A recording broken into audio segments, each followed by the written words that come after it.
สบายดีตอนแรกทุกคนมือจอยก็คือจะมารีวิวเฮ็ดเวียกตอนแรกแล้วก็มาตอบคำถามตอบคอมเมนต์ที่หลายคนถามแล้วก็หลายคนคอมเมนต์จอยมาตั้งแต่จอยเริ่มถ่ายคลิปมาแหละก็คือคำถามแบบนี้จะถามมาหลายแห่งแต่ว่าจอยจะบริตอบแบบว่าในคลิปให้จอยจะมันตอบแต่ในคอมเมนต์บางทีก็ตอบบางทีก็มันบ่ทันตอบแบบนี้นะแต่ว่ามือจอยจะมาตอบเป็นแบบเสียงเลยเด้อทุกคนคือคำถามที่ถามมาส่วนใหญ่จะเป็นแบบว่าจอยอันมีแฟนหรือบอจอยแต่งงานหรือบอจอยคืออันมักใส่ชีวิตคนเดียวจอยอันบ่อยากแบบยังแต่งงานหรือบอแบบเอาเปิดเผยให้เบิ่งในบออยากเห็นว่าแฟนเจ้าหน้าตาเป็นยังไงอยากเห็นคนในที่เจ้าอันใช้ชีวิตนำมันคนที่อยู่นำกันในแต่ละมือมันผู้ใดแบบนี้นะคือมื้อนี้สิมาบอกให้ทุกคนคือก็ยังบ่ทันได้บ่ทันมีแฟนเลยเด้อทุกคนแล้วก็ยังบ่ทันแต่งงานเทื่อ ตั้งแต่เกิดมาจะยังบ่เคยมีความฮักหรอกอะยังบ่คิดเรื่องความฮักนู่นนี่นั่นเพราะว่าตอนนี้จอยคิดเอาไว้ว่าตอนจอยกำหนดในชีวิตจอยเลยอันนี้คือแค่ความคิดของจอยคิดว่า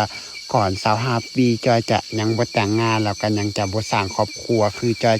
ก่อน25ปีนี่คือจอยจะต้องสร้างอีหยังก็ได้ให้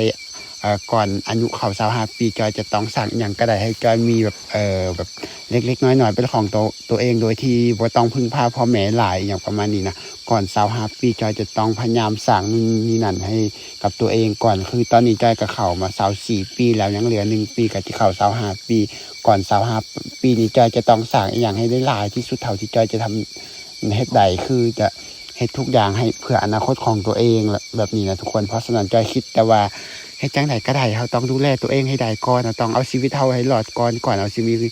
ความอนาคตที่ดีหรือว่ามีคนที่เข้ามาอยู่นำเฮาอย่างเช่นใส่ชีวิตนำกันเราก็ต้องดูแลตัวเองให้ได้ก่อนเราจะเอาคนอื่นมาอยู่นำเราต้องดูแลตัวเองให้ได้ก่อนเพราะฉะนั้นก็เลยคิดแค่ว่ายังบ่อยากมีความรักในตอนนี้แล้วอีกอย่างอันหนึ่งที่สำคัญของจอยที่จอยยังบ่อยากมีความรักหรือบ่อยากสร้างครอบครัวในตอนนี้ก็คือจอยตอนที่จอยเริ่มมีชื่อเสียง2022เลยทุกคนตอนนั้นตอนจอยยังแบบอายุเขา20ปีนี่แหละ2022นะคือจอยเคยไปหาไอวิลเลียมมาละคือเราไอวินเป็นคนจ้างให้จอยไปหาตอนนั้นจอยกำลังมีกระแสมีชื่อเสียงมาจากคำเว้าที่ว่าเว้าแล้วก็ไปนะตอนนั้นจอยไปหาไอวินนะไอวินแล้วเราอายุ24ปีตอนนั้น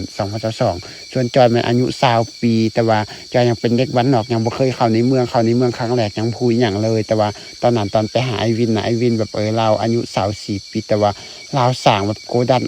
ดังแล้วก็ขายเครื่องออนไลน์แบบเยอะอยู่เราบอกว่าเราก็มาจากบ้านนอกนู่นนี่นั่นแต่ว่าเราสร้างแบบด้วยตัวเองนู่นนั่นแล้วก็เลยเริ่มมีเงินขึ้นเรื่อยๆนู่นนั่นแต่ว่าสำหรับจอยแล้วจอยก็เลยแบบเปรียบเทียบใส่กับเขาคือ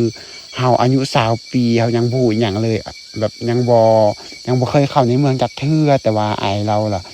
ในอายุ20ปลายปี23 24ปีเราก็คือแบบมีอิหยังครบทุกอย่างหลายอย่างแต่ว่าครบกับบ่ครบดอกเพียงแต่ว่าเขาสร้างอิหยังของเขาแบบมาได้หลายอย่างเท่าที่เขาอยากได้อยู่แบบนี้นะแต่ว่าจอยก็เลยคิดเอาไว้ว่าก่อน25ปีจอยก็ต้องมีอิหยังสักอย่างหนึ่งของตัวเองก่อนตอนนั้นจอยอายุ20ปีจอยก็เลยตั้งความหวังไว้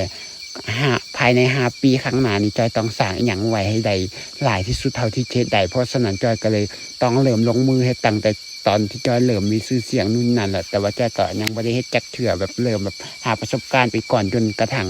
ช่วงมาปีที่แล้วมา2024แหละจอยเริ่มมาสร้างนู่นนี่นั่นมาเรื่อยๆจนตอนนี้ก็เข้า2026แล้วแต่ว่าอีกปีหน้า2027จอยก็จะเข้า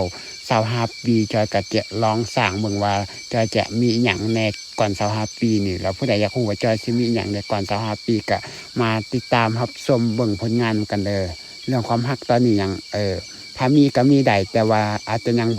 บ่ทันแต่งงานแล้วก็อาจจะยังบ่สร้างครอบครัวเทื่อในตอนนี้แล้วพบกันใหม่คลิปหน้าแล้วก็บ๊ายบาย